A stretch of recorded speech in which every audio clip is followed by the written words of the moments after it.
Hello friends, welcome back to my channel Kumaraj blog and shorts. তো শুক্রবারের সকাল জানলা খুলেই দেখছি চারিদিক রোদ ঝলমল করছে। তো কী সুন্দর দেখতে লাগছে, চারিদিক আলোয় আলোয় একদম ভর্তি। আর এইদিকে আমার মেয়ে এখনও ঘুমাচ্ছে, কারণ আজ নীলষষ্ঠীর ব্রত জন্যে ছুটি আছে স্কুল, তাই সে বেলা অবধি ঘুমাচ্ছে এখনও। কারণ অন্যদিন তো তাকে সকাল সকাল উঠে পড়তে হয়, আর যেহেতু সকালে স্কুল তাই তাড়াতাড়ি ঘুমও ভেঙে যায়। আর এইদিকে ব্যাস মায়ের আনাজ কাটা হয়ে গেছে। এখানে রাঙালু আর ডাঁটা দিয়ে বাপির জন্য একটু ঝোল মতো হবে, আমাদের কুমড়োর ডালনা হবে আর মেয়ের ঝোল হবে। আর এদিকে আনাজ দেখতে দেখতেই দেখি ওদিকে আমার মেয়েও উঠে পড়েছে, তো তাকেও দাঁত ফাঁত মাজিয়ে দিয়েছি। এবার ওকে একটু খাইয়ে গুড মর্নিং পাপা, তারপর আমি বিছানাটা গোছাতে বাকি আছে। জল খেয়ে নাও, আমাদের তো হয়ে গেছে। একটু জল খেয়ে নাও, তারপর আমরা খাবার খাবো, ঠিক আছে? হয়ে গেছে, ঢালো ঢালো ঢালো, যা খাও যা খাও। এই যে খাইয়ে দাইয়ে এবার এই যে এলাম বিছানা গোছাতে। এখন চলো বিছানাটা গুছিয়ে নিই, তারপর তোমাদের সাথে দেখা হচ্ছে। এই যে আমার বিছানা গোছানো কমপ্লিট। আর বাপিকে আনতে দিয়েছিলাম আজকে মাছ, তো বাপি মাছ এনেছে, তো মাছগুলো বাছা হয়ে গেলে আমি তারপর যাবো স্নান করতে। আর এদিকে আমার মেয়ের কত প্রশ্ন, তোমরাই শোনো, শুনতে পাবো সবের কথা। আর আমি এদিকে মাছ বাচ্ছি, আর ওদিকে মা পুজো করছে।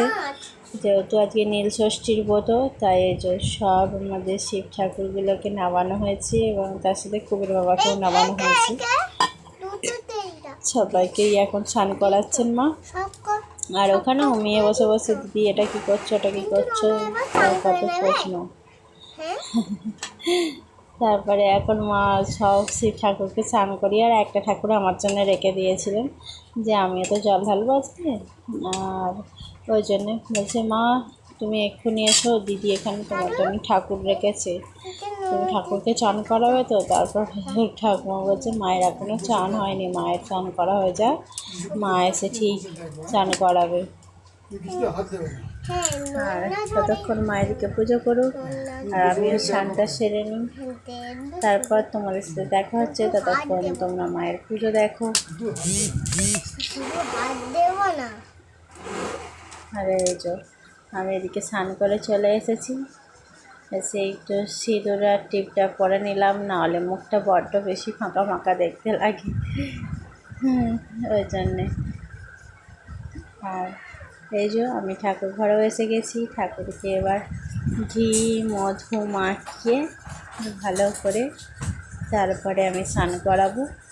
এই যে মাও মাখিয়েছিলেন, তারপর আমি ভাবলাম যে আমিও একটু মাখাই, ওই জন্য আমিও মাখাচ্ছি ঘি মধু। এমনিতেই আমাদের তোমাদের বলেইছি যে আমাদের প্রত্যেক সোমবারই মানে ঠাকুরের অভিষেক হয়, তো সেদিন তো ওইভাবেই স্নান করানো হয়। আর আজকে যেহেতু নীলষষ্ঠী, সন্তানের মঙ্গল কামনার জন্যই মায়েরা নীলষষ্ঠী পুজো ব্রত করেন, তো আমারও সেই ক্ষেত্রে আর অন্যতা হয়নি, আমিও তাই আমার মামামের জন্যে। আর আমি অসুস্থ হলেও কী হবে, কিন্তু আমি চাই আমার সন্তান সবসময় ভালো থাকুক, সুস্থ থাকুক।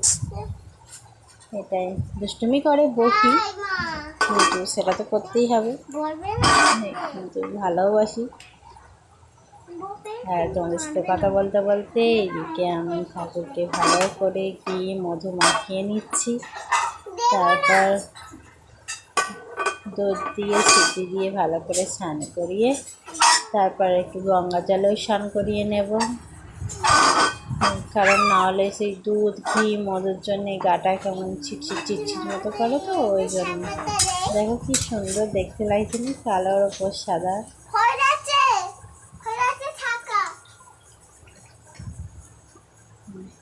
এখানেও বাইরে শুয়ে শুয়ে আমার মেয়ে বকর বকর করেই যাচ্ছে, ও 1 মিনিটও চুপ থাকে না, খুব কথা বলতে ভালোবাসে সে। দিদি যতক্ষণ পুজো করেছে তখনও ওই করে চলেছে, আমি যখন পুজো করছি তখনও সে বাইরে বসে বসে দিদি বলছে মা তো পুজো করছে, তুই একটু চুপ কর না। সে কে কার কথা শোনে, কোনো কথা শোনে না। আর এই যে আমার স্নান করানো কমপ্লিট। এবার গাটা ভালো করে মুছিয়ে নেব, কারণ একদম সন্তানের মতো স্নান করিয়ে আমরা ভালো করে গা মুছিয়ে তারপর বাবাকে বাবার আসনে বসাই। আর এগুলো একটু সরিয়ে নিচ্ছি, নাহলে আমার সামনেটা এগোতে মানে অসুবিধে হচ্ছিলো তাই। আর ক্যামেরা মানে লাগানোর তো স্ট্যান্ড নেই, তো যাও অনেক কষ্টে ঠাকুর ঘরে এক্ষুনি লাগিয়েছি যে তোমাদের সাথে শেয়ার করব বলে। আর তাও কেটে গেছে, আমি তো একা একা বুঝতে পারছিলাম না, উল্টো দিকে লাগানো ছিল, তাই কোনো কোনো জায়গায় ঠিকঠাক এসেছে, কোনো কোনো জায়গায় আবার দেখছি যে ঠিকঠাক হয়নি। তো তোমরা একটু মানিয়ে নিও, আর কি বলবো। এই যে আমার ঠাকুরকে মোছানো হয়ে গেছে, মুছিয়ে এবার একটু আমি চন্দন মায়ে ঘষেই রেখেছিলাম, একটু গঙ্গা জল দিয়ে একটু নরম করে নিলাম, মানে একটু শুকনো শুকনো মতো হয়ে গেছিলো। মাটা অনেক বেশ অনেকটা আগেই পুজো করেছেন, আমার দেরি হয়েছে এই জন্য। আর মা আমায় বলেই দিয়েছিল একটা বেলপাতা নিচে দেবে আর একটা বেলপাতা বাবার মাথায় দেবে, ওই জন্যেই আমি ঠাকুরটাকে তো আগে বসিয়ে দিয়েছিলাম, তাই আর একবার তুলে নিয়ে বেলপাতাটা দিয়ে এবার ঠাকুরের এই যে গলায় সাপ, তারপরে পৈতে সব পরিয়ে দিয়ে তিলক টেনে তারপর আমি করবো পুজো। আর আজ যেহেতু নীল ষষ্ঠীর ব্রত, তাই ধূপ আর মোমবাতি তো দেখাতেই হয় সন্তানের মঙ্গল কামনার জন্য, তো জ্বালতেই হয়। নীলের ঘরে বাতি দেয় অনেকে বলে। আর এই এতে তো কলকে ফুল লাগেই, আর এখন যেহেতু গরমকাল কলকে ফুলও অনেক পুরো বিছিয়ে পড়ে থাকে ঘরের বাইরে। আমাদের একটা বড় গাছ আছে কলকে ফুলের। তো আর মা তো এমনিতেই দেখেছেন যে রেজের খুব সুন্দরভাবে সাজায় ঠাকুরগুলোকে, সেটাও আমি আমার পুজোটা হয়ে যায় তো আপনাদের সাথে শেয়ার করব যে আজ কেমন লাগছে ঠাকুর ঘরটা, ঠাকুরগুলোকে কেমন লাগছে সেগুলো। এই যে কথা বলতে বলতে আমার ঠাকুরকে পৈতেও করানো হয়ে গেছে। এবার মাথার উপর এই যে বলছিলাম না যে আমি বুঝতে পারছি না, ওই জন্য মাথাটা একটু কেটে গেছে, বুঝতে পারিনি। পরে যখন দেখছি ভিডিওটা তখন দেখছি যে ঠাকুরের মাথার দিকটা কিছুটা কেটে গেছে, মানে পুরোটা আর কি আসেনি ফটোটা। আর কী করব, তোমাদের সাথে এটাই শেয়ার করছি, আর কিছু করার নেই। পরে দেখেছি, তখন সঙ্গে সঙ্গে দেখিনি, তা নাহলে একটু ঠিক করে আবার বসাতাম। আর এই যে আমি এবার পুজোটা সেরে নিই, তোমরা দেখতে থাকো।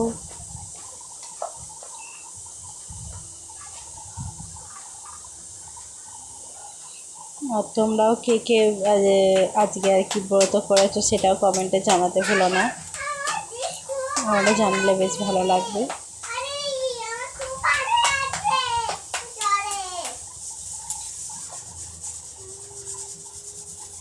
আর এখন যেহেতু গরমকাল গন্ধরাজ ফুলও খুব ফুটছে, মানে ঠাকুর ঘরটা খুললেই একদম গন্ধে একদম মোমো করে চারিদিকে, একদম গন্ধরাজ রজনীগন্ধার স্টিচগুলোও আস্তে আস্তে হচ্ছে। হাইব্রিডেরগুলো সেরকম নেই, কিন্তু যেগুলো এমনি নর্মাল গন্ধরাজ এই রজনীগন্ধা সেগুলোর দারুণ গন্ধ আছে। একদিন আপনাদের সবাইকে আমাদের ছাদে আর কি ফুলের অনেক গাছ আছে, মায়ের ভীষণ শখ, তো মাই ওগুলো দেখাশোনা করেন, তো সেগুলো একদিন শেয়ার করব।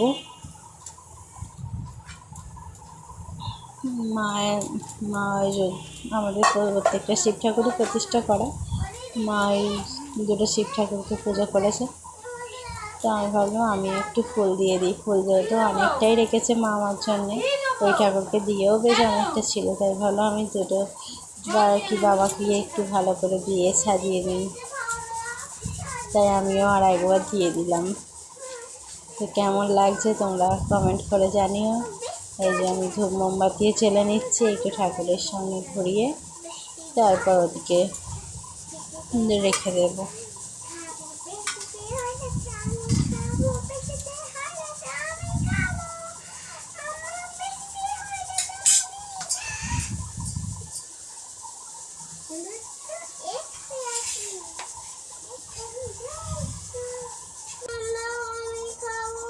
এই যে আমার এখানে পুজো করা কমপ্লিট।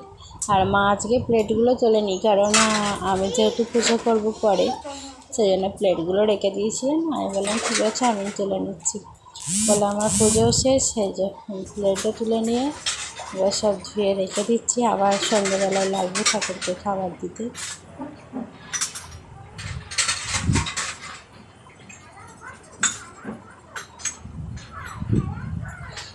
এই যে তোমাদের বলছিলাম না ঠাকুরঘরটাকে ভালো করে ঘুরিয়ে দেখাবো আজকে কেমন লাগছে। আর তার আগে এই যে আমি চন্দ্রমাতে একটু তুলে নিচ্ছি ঠাকুরের এই সানজল।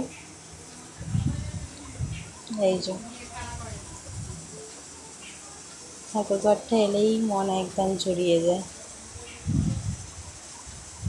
আর মাও অনেকটা সময় নিয়ে ভালো করে সাজায়।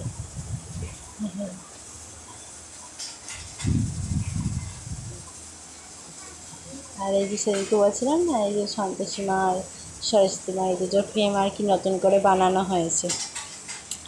চলো পুজো পাঠ শেষ, এবার একটু খাইয়ের পালা। তাই সকাল সকাল একটু সাবু মাখা করে নিয়েছি। সাবু মাখা, তার আগে খাবো গ্যাসের ওষুধ, কারণ আমার রোজেরই প্রত্যেক দিন থাকে গ্যাসের ওষুধ একটা করে খেতে, এই কদিন বলেছে অপারেশন হওয়ার আগে অবধি। আর তারপরে চন্দ্রমার থেকে একটু খাবার খেয়েছি, আর সেই থেকে ঢাকও আছে, কারণ আজকে যেহেতু নীলষষ্ঠী পূজা, সেই দিনে এই যে বলতে বলতে এসে গেছে সন্ন্যাসীরা। ওনারা আমাদের প্রত্যেক বছরই এই দিন আসেন, এসে বাড়ির বড়দের, তারপর বাড়ির সবার মঙ্গল কামনার জন্য ওনারা পাড়ায় আর কি বেরোন। প্রত্যেক আর কি ওনাদের আর কি অনেকগুলো পাড়া ঘুরতে হয়। তো আজকে আমাদের দুর্গার পাড়ায় এগুলো এসছে, শুনতেই পাবেন ওনারা কি বলছেন।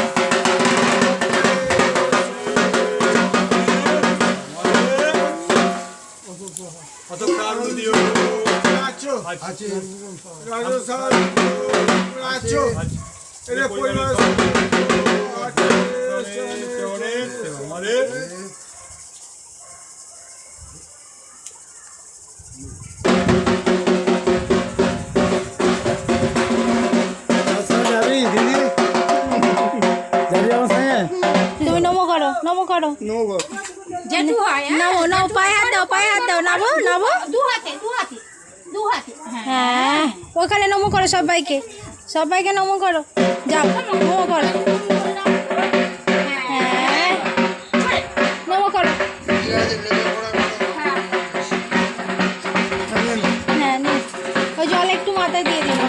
এবার স্নান জলটা, এই পা ধোয়ানোর জলটা, সেটা একটু মাথায় দেওয়া হচ্ছে। আর তোমাদের দাদা যেহেতু নেই, তাই তোমাদের দাদার জন্য তুলে রাখার জন্য গ্লাস চাইলো মা, এই গ্লাসে করে আর কি তুলে রাখা হচ্ছে। এই যে তোমাদের দাদা এলে ছোঁয়ানো হবে মাথায়।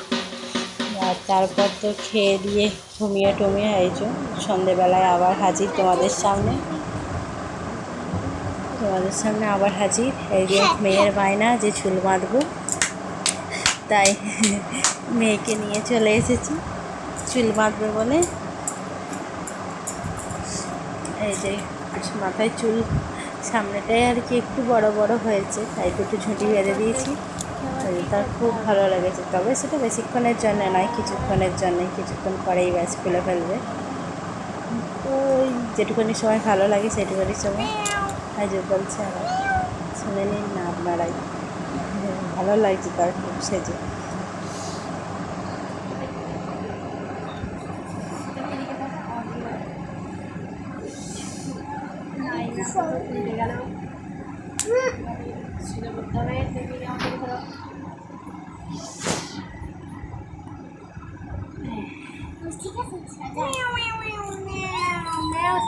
আমার বাবা দুটো মাও আছে, কেমন লাগছে যে ভালো লাগবে এবার কেন বলে রে দাদা শুভ সন্ধ্যা বন্ধুরা। তো আবারও অনেকক্ষণ পর ফিরে এলাম তোমাদের সামনে। আর এই যে এখন বসে গেছি ডাল সেদ্ধ খেতে। ডাল সেদ্ধ মা বানিয়ে রেখেছিল ডাল সেদ্ধ, কারণ আজ উপোসের দিন আর মুড়ি খেতে নেই, ছোঁয়া পোড়া কিছুই খেতে নেই। কিন্তু আমার যেহেতু অন্য কিছু খাওয়া যাবে না, তাই আর কি রুটি সেকা খেয়েছিলাম দুপুরে। আর সন্ধেবেলাতেও আমার রুটি হয়ে গেছে, এই সেকেই নিয়েছি রুটি, কারণ লুচি পরোটা তো কিছু খাওয়া যাবে না। তাই ওই রুটি সেকা আর কুমড়োর ডালনা আছে, রাত্রিরে তো ওই কুমড়োর ডালনা আর রুটি। আর চলো খেয়ে নিই এখন। তো আজকের মতো ব্লগটা এখানেই শেষ করছি। যদি ভালো লেগে থাকে like, comment, share and subscribe করে পাশে থেকো। আর ততক্ষণের জন্যে তোমরা সুস্থ থেকো, সাবধানে থেকো, ভালো থেকো। Tata, bye bye. দেখা হবে পরের এক কোনো ব্লগে।